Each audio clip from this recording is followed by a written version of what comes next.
Welcome everyone to Vote Vets Live and our climate change discussion. My name is Mary. I'm the Director of Government Relations here at Vote Vets. Vote Vets is the nation's largest network of progressive veterans with over 1.5 million veterans, military families, and supporters across the country. We are thrilled that you could join us today. We have a really exciting conversation coming up with Congressman Andy Kim, Congressman Salud Carbajal, and Major General Paul Eaton. We know that climate change affects each of us personally and individually, but how does this growing threat affect us as a nation? How does it impact our national security? And what can Congress do to address it? That's what we're here today to discuss. Again, we are honored to be joined by retired Major General Paul Eaton and two members of Congress, Andy Kim and Salud Carbajal. We will hear from each of them in turn, and then we'll have a discussion on this really critical and timely issue. First, I am thrilled to introduce General Paul Eaton.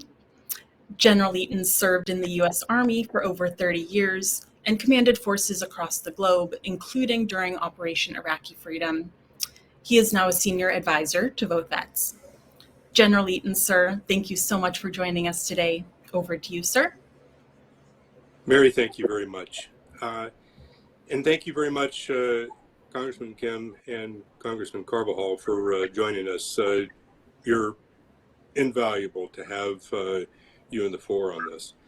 I'm going to give just about 3 punctuation points in the 33 years that I spent in the Army.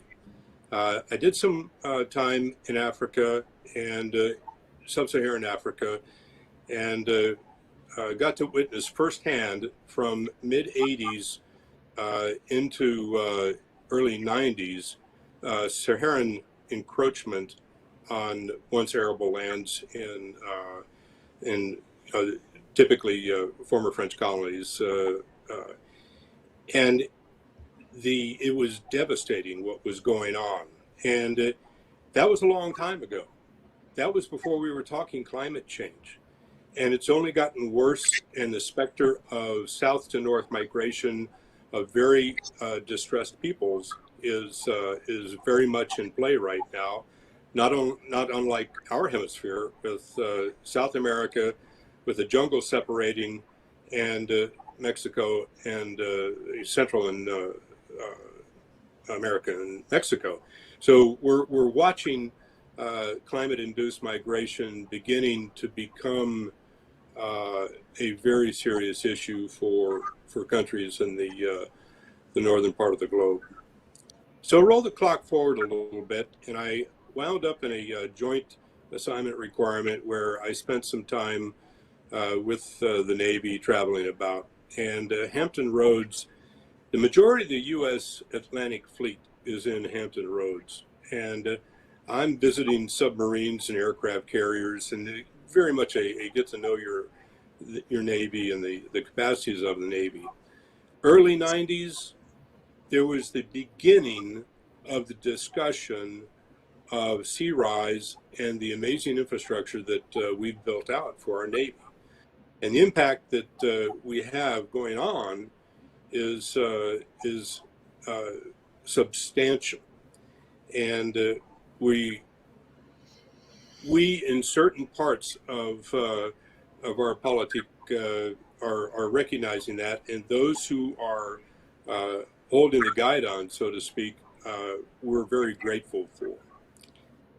Finally, on retirement, I came down to Key West, Florida. So if you believe in climate change, that's probably a bad move, but it's a wonderful place here. And I had a young staff member of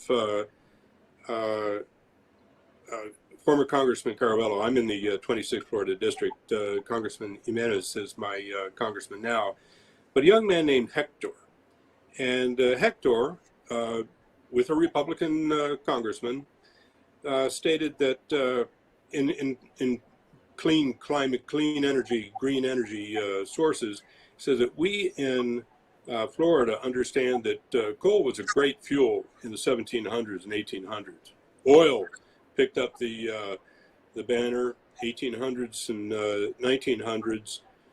Natural gas, we kind of see that as a bridge to green energy and the renewable energy sources that we're generating. This from a Republican congressman in South Florida who saw the threat to his district at very close range.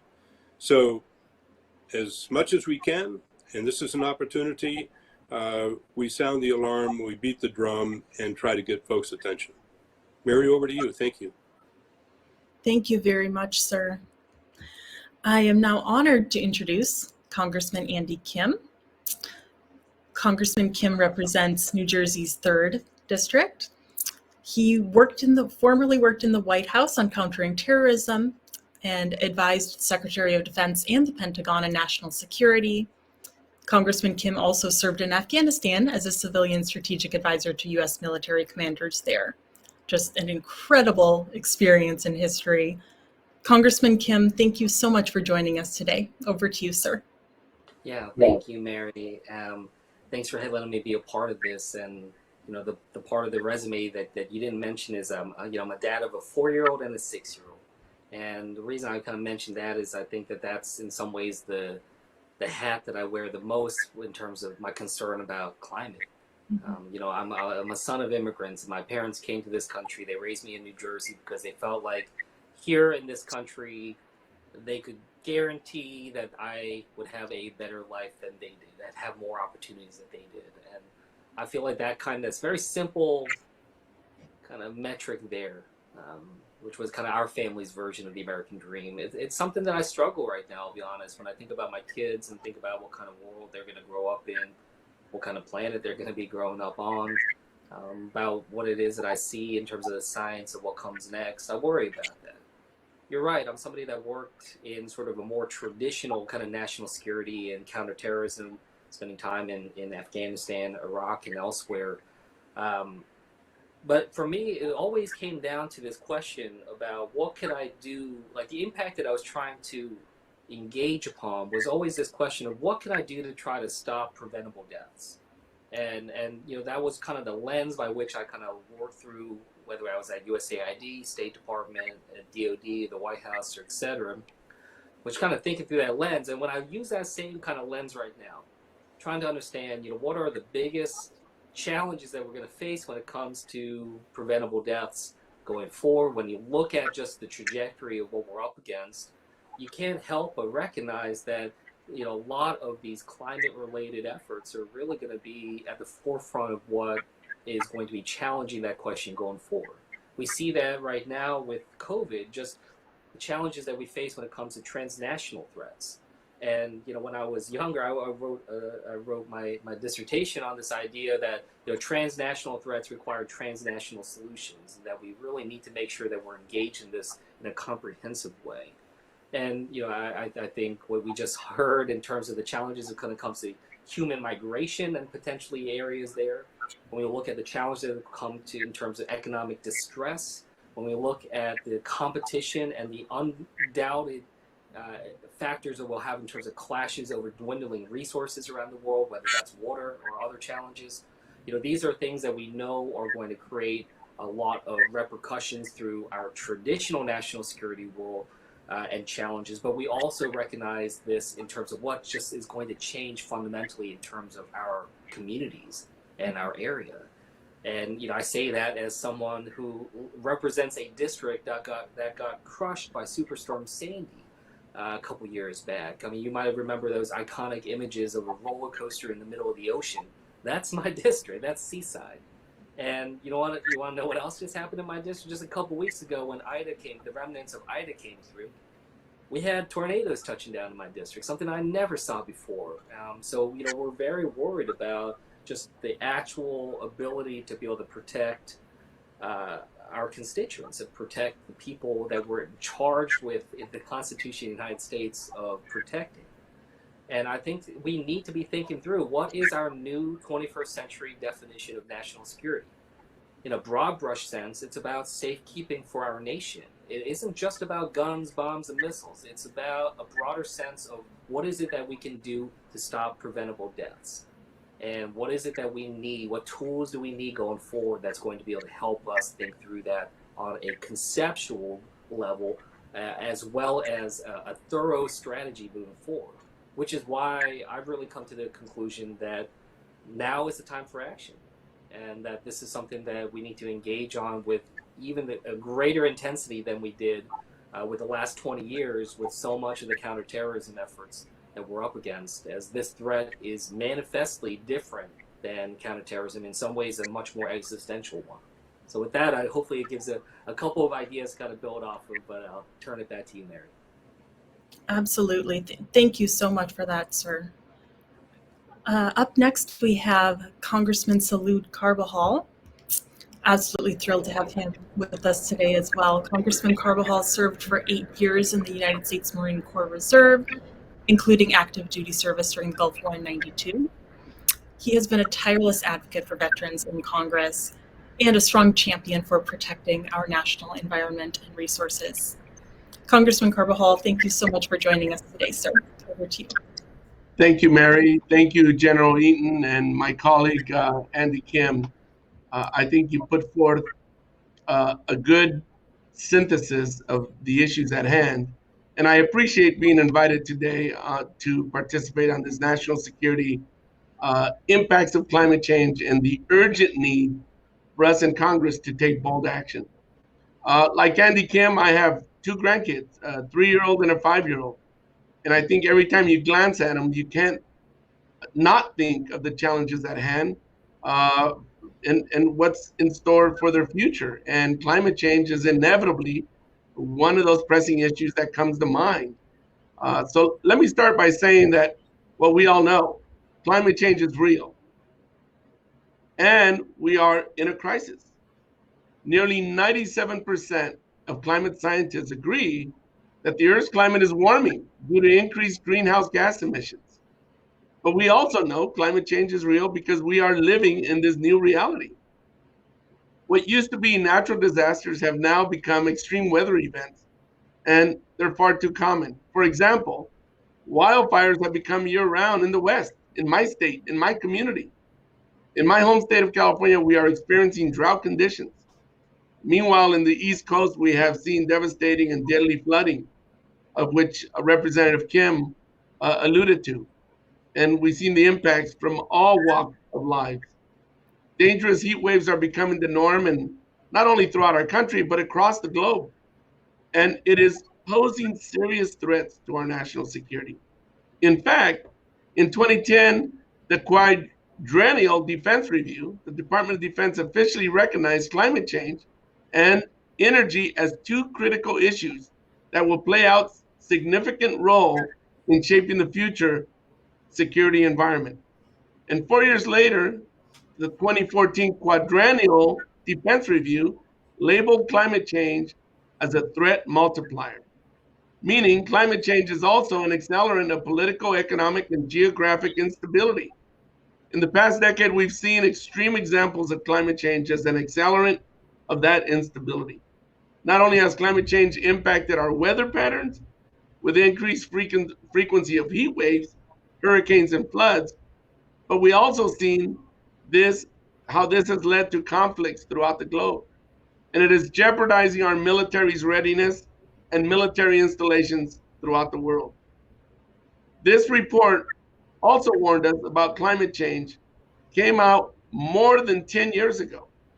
Additionally, the Department of Defense report from 2019 stated that a large majority of the 79 US military installations reviewed are threatened by climate change, with 53 of them facing threats from flooding and 36 of them facing threats from wildfire. Climate change impacts our readiness by increasing installation maintenance costs that are needed to repair damage from these weather extreme events. As a veteran and a member of the House Armed Services Committee, I will continue to be an advocate for the DoD to assess climate change and advance measures that will adapt and mitigate the impacts of climate change. We cannot continue to bury our heads in the sand. We need bold action now. And President Biden's recommitment to the Paris Agreement is a significant step forward to reducing our carbon footprint and getting buy-in from other global partners, which we know have to be part of the solution, because we can't do this alone. With that, let me tell you that we all need to continue to be vigilant and raise a sense of urgency if we're really going to make major change in this regard. And we need to look at innovative things, innovative legislation, such as the Market Choice Act that I co-led with my Republican colleague, believe it or not, Brian Fitzpatrick, which would be fund green climate. It would create a green climate fund and put a price on carbon to start really moving in this direction of substantive change. With that, I'll go back to you, Mary. Thank you so much, sir.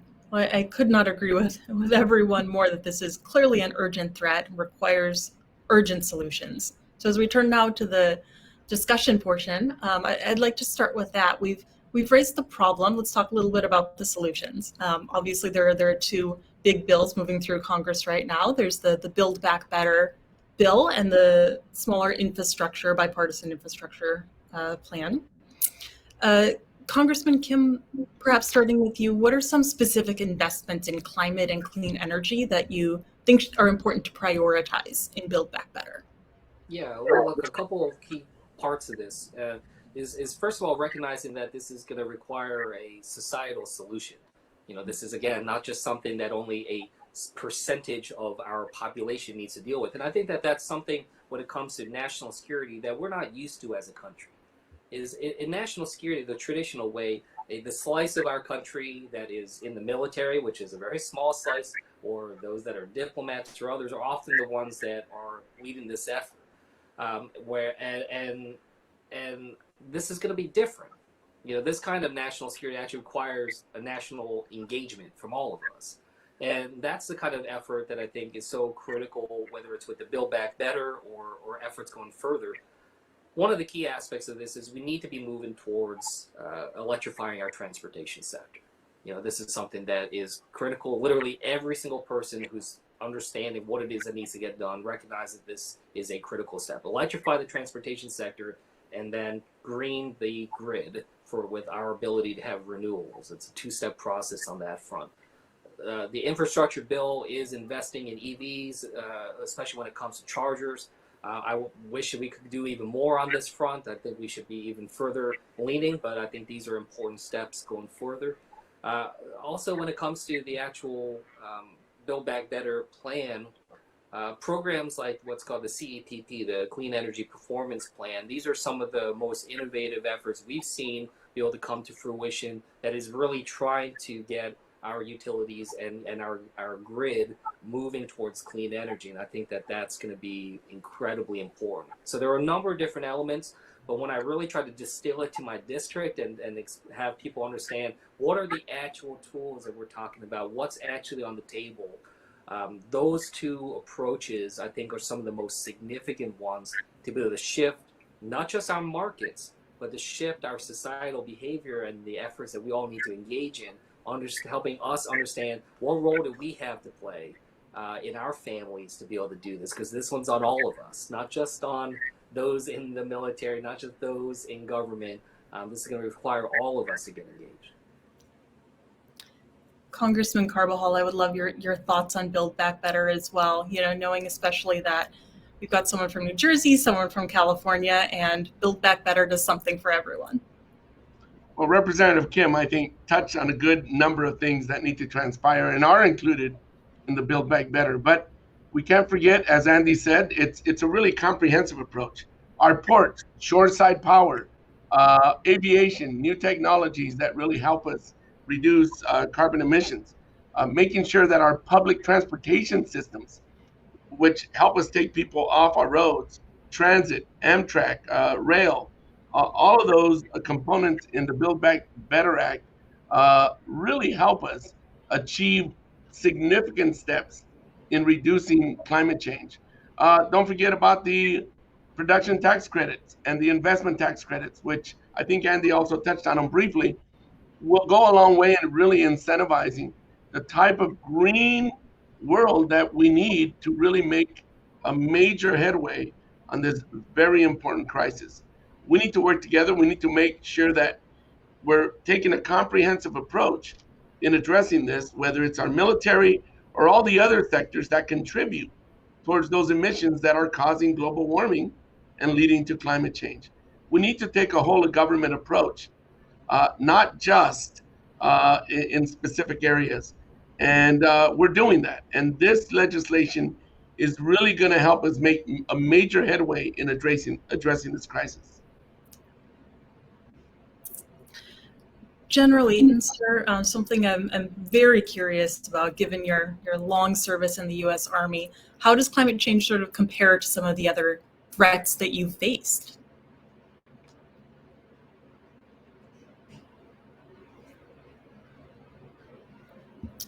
Seen the future, and it's here, as far as managing migration in a humane approach. We are watching in our very own country, as Congressman Carvajal pointed out in California. We've gone through this in the 30s during the Dust Bowl in the center part of the United States. I'm from Oklahoma, and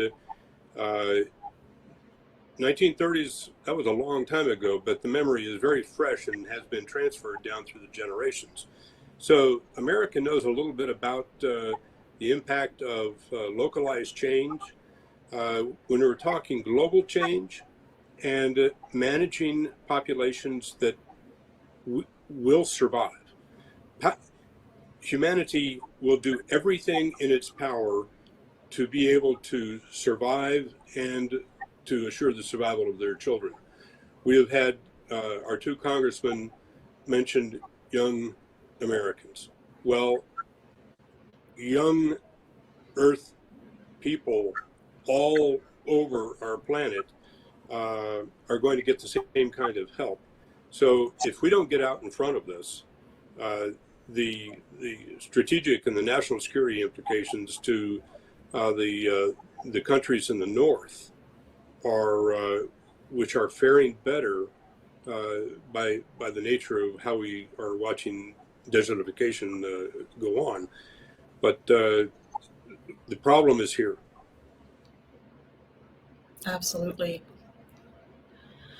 I realize that we are a little short on time now, but I'd love to invite closing remarks, perhaps first from Congressman Kim and then Congressman Carvajal. Yeah, well, thank you so much. I'll just end here by just picking up that thread that I mentioned at the beginning, which is I really do feel like we as a country, and especially those of us in the national security arena, really would benefit from a deeper, fulsome conversation and debate into just what a 21st century definition about national security could really mean. Because I think that framing is so important. I really do think seeing climate change through this lens of national security is important. It's also potent and it's powerful. It conveys it to the American people with a greater sense of urgency. As I said, I represent a district crushed by Superstorm Sandy. I also represent a district that is very divided politically, as President Trump won my district twice. But I can tell you that here in this kind of district, talking about climate through this lens of national security can cut through so much of that partisanship and really cut to the core of the matter. And I think it's a way for us to really structure productive debates going forward about what needs to get done, as well as setting a tone for the urgency and pace that we need to get this done with. So I just want to say, just kind of broadly, I think we would benefit from that kind of discussion to really understand how this fits into it and really understand what is it going to take for us to be able to do this. I do not think we can tackle 21st century challenges with a 20th century mentality of what national security is, both in terms of what Salud and I want to see at the Pentagon from both of us being on the Armed Services Committee, as well as recognizing that we need exactly what he said, a whole government strategy on that. So that's something that I look forward to engaging with the broader community on Vote Vets and others about. So thanks so much for having us on this conversation. Thank you so much, sir. Congressman Carvajal, any last thoughts for us? Well, I think Representative Kim said it perfectly. But let me just add that again, when you consider this crisis, I think the approach outlined by Representative Kim about really focusing on our national security, I think that's really what's going to help us move forward more collaboratively and on both sides of the aisle. Because unless you look at it from that standpoint, we're going to fall back to what has held us back on making more progress on this issue.